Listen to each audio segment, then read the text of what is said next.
Yes, so thank you once again for coming to our fourth day for our college fair. So right now we have the University of Minnesota at Twin Cities, and here we have Chelsea, who's the college rep for this college. So we will first have around a 20 to 30-minute presentation from Chelsea, and then she will accommodate questions afterwards. So for the Q&A portion, please type in your questions in the chat and address them to everyone so that people who have similar questions can see them. And then Chelsea, I'll just be reading out the questions in the chat so you don't have to scroll through them. All right, so without further ado, I think we can begin. The floor is yours. Thanks so much, Conroy. Welcome, everyone. I'm really glad to be with you today and to reiterate what Conroy said. Any questions you have, please utilize the chat function. If I see them while I'm presenting, I'm happy to address them as we go. Otherwise, we'll do a moderated Q&A at the end. As Conroy said, my name is Chelsea Keeney.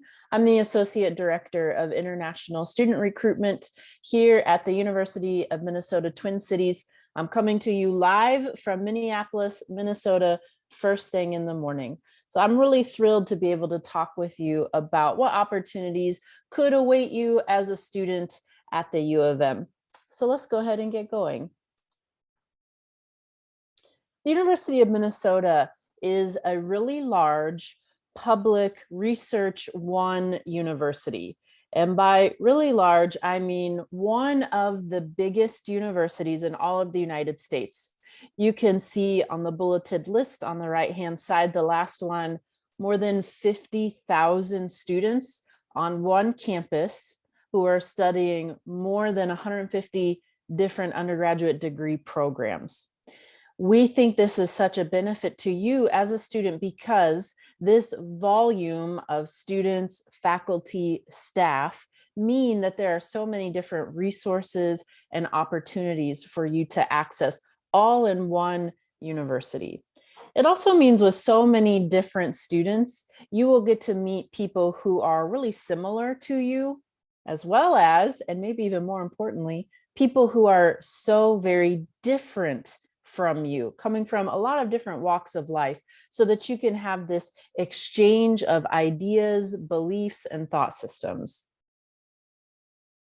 Now, at a really big university, it's tempting to think that the classes are all so huge that you'll never ever get to have any interaction with a faculty member. I'm here to tell you, full stop, that's not true. Take a look at the first bullet point. The student to faculty ratio is 17 to 1, and 80% of classes have fewer than 50 students. So let's play this out a little bit. Your first year as a freshman, you might be in some very general lecture classes. Let's say you're interested in psychology. Well, the first course in psychology, it is big. It's a lecture class.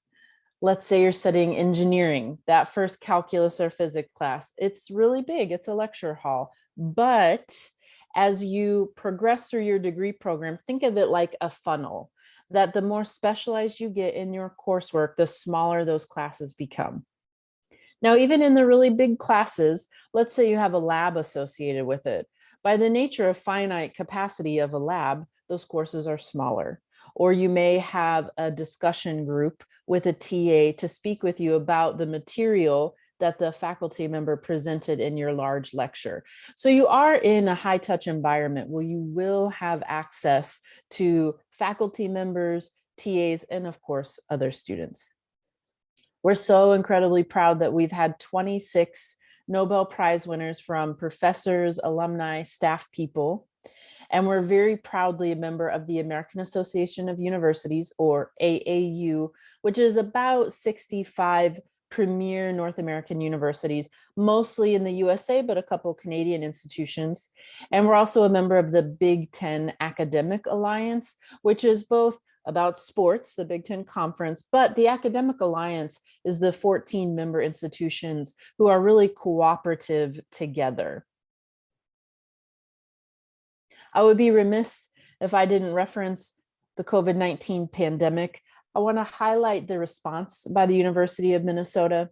So first off, the second bullet point, caring for students, we moved all student services online and we kept the residence halls open. You may have heard of some institutions in the US who were forcing students out of the residence halls, telling them, get out, go home. That did not happen at the University of Minnesota.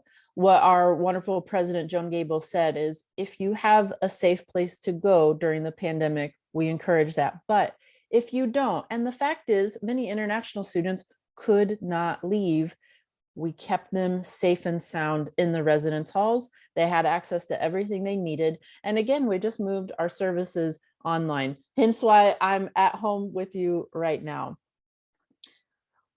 You can see this picture looks a little goofy, a little funky. You can see in the background, Medical Devices Center. I'm really proud that the bright minds at the U of M went to problem solving the pandemic right away. I'm not sure if you remember in the early days, there was a lot of talk about, will hospitals have enough ventilators for patients who get sick and need to access one? It was concerning if we had enough to provide. So we came up with a really low cost, inexpensive ventilator, which is pictured right there. All to say that the University of Minnesota is ready to meet the grand challenges of the world, whether they're long-term or short-term, like what happened during the pandemic. Moving on to location. So we're located in the state of Minnesota. You see in the left-hand corner, there's the map of the whole United States. The yellow state up north is the state of Minnesota, bordering Canada. That should give you a clue about the weather, but we in fact have all 4 seasons. Today is supposed to be about 100 degrees Fahrenheit, so it's going to be incredibly hot. But we do have cold, snowy winters, and then pretty mild, pleasant spring and fall. Downtown Minneapolis is pictured in the back. That's the city center, and you can see a bridge going across campus with some students traversing from the east bank and the west bank of campus. This should demonstrate to you that you're in an urban setting. You're actually in the city center. We think this is such a benefit to students to be in a metro area because you have access to easy transportation. You can see the new light rail in the bottom left corner, opened in 2014. We have about 3 stops on the campus itself. You can get to downtown Minneapolis in about 7 minutes from these light rail stops. We have an international airport, and we have about 16 Fortune 500 companies headquartered in downtown Minneapolis. That's a benefit to you because you could be in your class studying whatever it is you're passionate about, hop on the light rail and get to your internship at a place like 3M, Boston Scientific, Medtronic, United Health Group. They do in fact want you as an international student studying at the University of Minnesota to come and be an intern in their companies. And you don't have to worry about how will you get there? Do you have to live somewhere else for the summer, for a semester? Nope, it's right there in the city where you're going to school. Now, beyond access to those companies for things like internships, it's a lot of fun to live here. It's a great location in terms of entertainment. There's lots of theater, music. We have all the professional sports teams. So if you're interested in the NBA, we have the Minnesota Timberwolves. If you're into hockey, American football, we have Major League Soccer, and they always have student nights where you can just show your student ID and get a $5 ticket to attend any of these sports games. It's home to the Mall of America, which is the largest shopping mall in the USA. And special note, it's tax-free shopping on clothes and shoes. You may be wondering, why are we highlighting this? Well, when you're coming from another country and you're going to want to adjust to this climate, like I said, we do have a pretty tough winter. We encourage you to buy your clothes you'll need for that colder weather right here in Minnesota, because you can get a really good deal on some high quality products there at the Mall of America. We actually teach our first year freshmen how to use the light rail to get down there to the Mall of America and other places in the Twin Cities so that you feel really independent getting around and doing whatever you'd like to do. Students are always very interested in the rankings for the U of M. So on the screen, we have some of the most major. My preferred ranking is actually that first one, and it's a little bit out of date. The National Science Foundation is tracking how much research spending is at public research universities.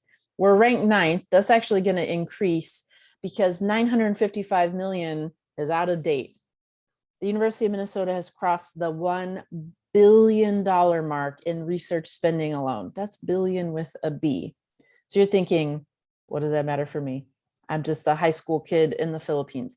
Here's why it matters, because we want all students at all levels, and I do mean first year freshmen, to join us in doing research. You could do research in quite literally any topic. There's a bit of a misnomer. Sometimes students think, oh, I'm not in health sciences, I'm not studying engineering, so, what am I going to do? There's still research happening.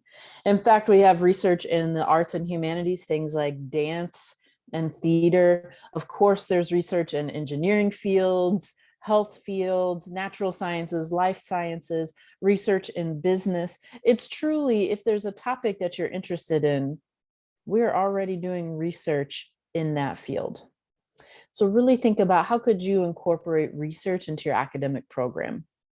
You can see the rest of the rankings there by QS, US News and World Report, Times Higher Ed, also known as THE. My advice to you about rankings is think of it as just one ingredient in the cake that you are baking. It's certainly important. And if you're baking a cake, you got to get your flour, your salt, your sugar, etc.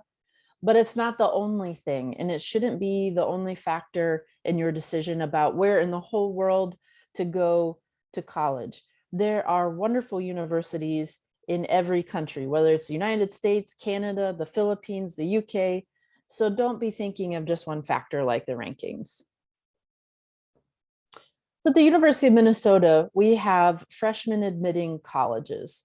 And let's clarify this word colleges. It just means department in this context, or discipline. So you're at a giant university, but we're making it more manageable with these colleges, which is where you're admitted to. So think of it as your home, but it's not your jail. You're not trapped in that one college.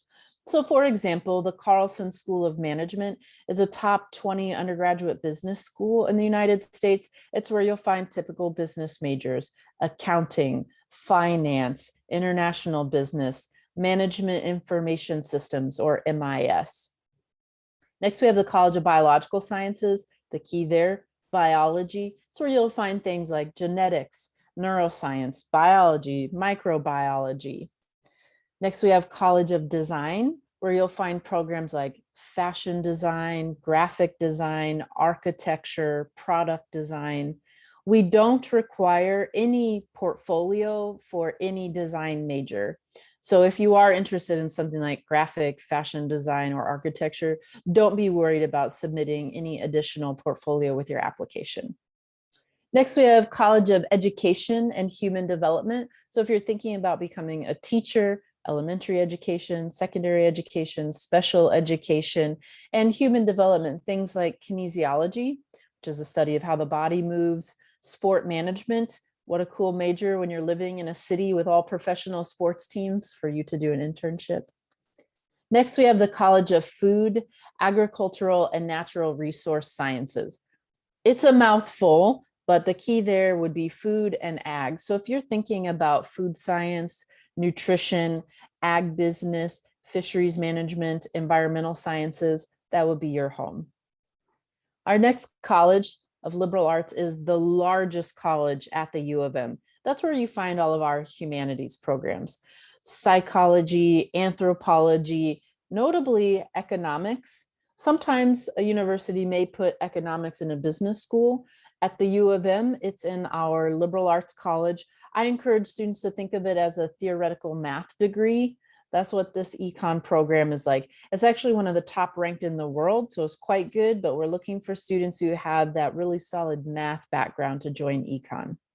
You might also be surprised to hear that we have some programs like computer science or physics in the College of Liberal Arts. That's because we offer both a BA, a Bachelor of Arts, and a BS, a Bachelor of Science in those programs. So a program like computer science is found in two places. You could find it in liberal arts or the next college, College of Science and Engineering, one of our more popular colleges for international students. All the engineering programs found there: mechanical, industrial, chemical, computer, and then some other astrophysics, aeronautical engineering, and then programs like statistics and math. Lastly, we have our School of Nursing. These colleges are your home. Like I said, you're not trapped there. So for example, if you're a student who was interested in psychology, you'd find yourself in the College of Liberal Arts.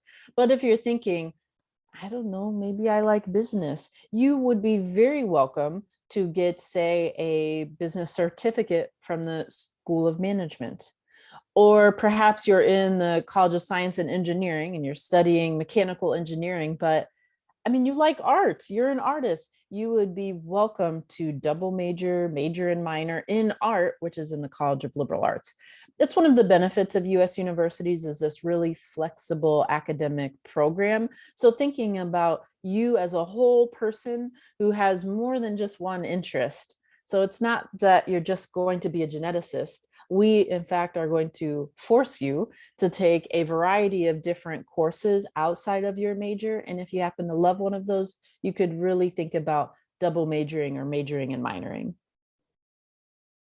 Outside of the classroom, we want to see you get involved in something like one of the 1,000 student organizations. My recommendations to students would be to think about joining a few different organizations, one related to your major academic program. For example, there's Women in Engineering or Future Pharmacists or business related organizations. So something really academic focused. Then I think it's nice to join something that is about your personal identity. So that could be anything from, we have a Filipino Student Association, we have all sorts of religious groups. Think about joining one of those. And lastly, join some just for fun. Are you a Pokemon lover? Join one of those. Do you love to do sports? We have a lot of club sports activities. We have a Beyonce appreciation club, because if you love Queen Bey, then you better join that club and listen to her music with other friends. So really think about building your network in a variety of different ways by joining different student groups. We've covered undergraduate research opportunities. I do want to challenge you to join a research program, even if you think you're not cut out to do it. There's a lot of benefits to that. Minnesota is also home to one of the largest study abroad programs in the United States.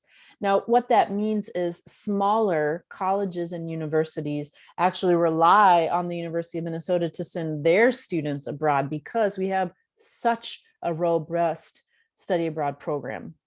In case you're thinking, I'm already coming from another country, that's my study abroad, please and thank you. I do want to encourage you to think about if it's possible for you to have another international experience.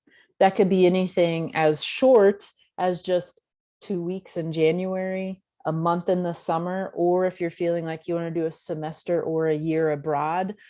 As we very well know, this is a global community. And so the more that you can get experience under your belt of different cultures, then you might be more marketable wherever you're looking to live, work, or study all around the world. We have 30 interest-specific living learning communities. To clarify, a living learning community is a residence hall that has a theme to it. Some are academic related, like there are a few about engineering students, psychology students. There are some language-based, like a house where they speak Mandarin Chinese, a house where they speak Spanish. Some of them are just for fun. Like if you're an outdoors enthusiast and you really love hiking and biking and being out on the trails, there's one dedicated to that. It's something nice to think about joining, because if you're feeling a little nervous about showing up at a US university thinking, how will I make friends? Built-in friends right there. If you think that one of the living learning communities doesn't match with your interests, I still really encourage you to seriously consider living on campus. There's research wherever you go, not just Minnesota, because there's research that demonstrates to us students who live on campus their first year have a higher GPA, your parents would love that, and they graduate in a more timely fashion because there's a lot of support for you there, whether it's academic support or social support. So really think about living on campus.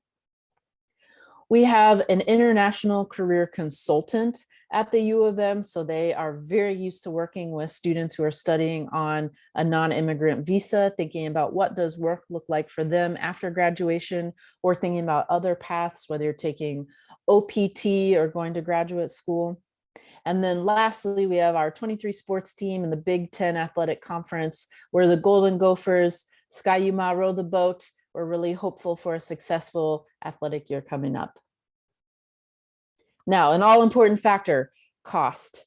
You can see the total cost of attendance for the University of Minnesota, broken down tuition and fees, mandatory health insurance. Please note mandatory. That's a federal government requirement. That's not a, you emailed Chelsea and beg her to waive it, not possible, federal requirement. And then living expenses and books for about 1 year. So this is assuming that you don't return to your family's home at the end of the semester, but actually that you would stay, live, work in Minnesota. We want to give you a really robust estimate as to what it would cost your family to attend the U of M. I'm proud to tell you that we offer a lot of different scholarships for students. Let's go through them. The top one, Global Excellence Merit-Based Scholarships. So merit-based meaning looking at your academics in school and also what you've done outside of the classroom. Were you involved in sports teams, the arts community? Did you do an internship? Are you volunteering? Or if you have adult responsibilities at home, let's say you're taking care of younger siblings or you need to work to contribute to your family's finances, please do note that it's really important that we get a full picture of who you are in the classroom, which we can see on a transcript, but also outside of the classroom. What do you like doing? What are you good at doing? What is an obligation for you? You can see that the awards range from $25, $15 to $10,000 per year, renewable for 4 years. They're really competitive, but about 30% of our admitted students receive one of these scholarships. So that's quite a nice number. It's not impossible to get a nice merit-based scholarship. Next, we have ISSS need-based scholarship. These do require a separate application. That's different from the merit scholarships. You don't have to do anything extra for that. This, you write a few essays and you clarify your financial background. So we see if we can match you up with a need scholarship that ranges from $1,000 to $5,000 per year renewable. And then lastly, again, research. You're hearing me harp on that, but you can get paid in the form of a scholarship to do some faculty sponsored research. Now, how to apply. Obviously, online application, $55 to apply. What's important to note here is the self-reported test score and academic record. So you do not have to send in anything to the U of M at the time of application. We don't want to see transcripts. We don't need to see any of your test scores. You're going to actually sit down and type it all in. You'll select the curriculum that you're studying in high school. So you might be in international curricula, IB, American AP, A-levels, you might be in Philippines national curriculum. We're very familiar with that. So choose a drop-down menu. You'll enter in all of your courses and corresponding grades, 9th through 12th. If you're currently in 12th grade, it would be courses in progress because you might not have a grade levied yet. Now we are test optional for things like SAT, ACT. However, as an international student, you do need to submit an English proficiency test. You could certainly satisfy that with an SAT, ACT, but if you're thinking, no thanks, I'm not taking that exam, then go to that website and take a look at which tests we do accept. The short story is TOEFL, IELTS, Pearson, CAE, and new this year, we will accept Duolingo. Here are the deadlines for when you're looking to apply. The short story on these is the earlier you apply, the sooner you get your decision, as long as you're by January 1st. Every student who applies by January 1st is considered for those academic merit-based scholarships. There's no benefit or drawback in terms of admission or scholarship if you apply by November 1 or January 1. It's really about getting that information to you sooner so that you have more time to really think about where you want to attend college. Now, while I mentioned that SAT, ACT is optional. We put this slide in just so you have an idea about the competitive nature of the different programs at Minnesota. So our most competitive and probably top ranked would be on your far right-hand side, science and engineering. You can see the average of the ACT or SAT. But I want to be really clear, these are not minimums. So it's not that if you don't get a 28 for management, you can't get in. That's not true. It's not a threshold school. Again, it's just one piece of your application, but it does give you an idea of how competitive some of the different programs are. These are some pictures of my international student ambassadors. It's a group of students that I supervise who share their experience about studying, firstly, in the United States, and secondly, specifically at the U of M. They take it so seriously to answer all of your questions thoroughly and honestly, even if that's to my chagrin. For example, if you email them and say, hey, how's the food in the dining hall? I mean, they're going to give it to you straight. They're going to tell you the truth about what they like, what they don't like. Somebody, he recently said, it meets my needs. And I thought, oh, well, that's a great answer. So I want you to know that you can contact them to ask some questions that are meaningful to you, and they will give you an honest answer from their perspective. It's important to remember it's their perspective. Everybody's different. Everybody has different opinions and experiences. But I think it's really nice for you to hear from someone who's more like you than me as an American who grew up in this culture and studied at a US university, to see what it's like to come from somewhere else and then live your life at the U of M. The good, the bad, the great, the ugly, the wonderful. And I think an important question is, what keeps you coming back? Because they may share some things I don't love about either living in Minnesota or studying at the U of M. But if they're in the student group, they're choosing to return and finish their degree program and live their life 4 long years at the U of M. So please do feel free to access them via any of those social medias or the email address to get your questions answered. So that actually brings me to the end of my presentation. I would really love to hear any questions you may have, whether it's specifically about University of Minnesota Twin Cities, or if you want to ask more general questions about studying in the US and some general admissions policies, I'd be really happy to answer them. Thank you so much, Chelsea. I'll just end the recording right now.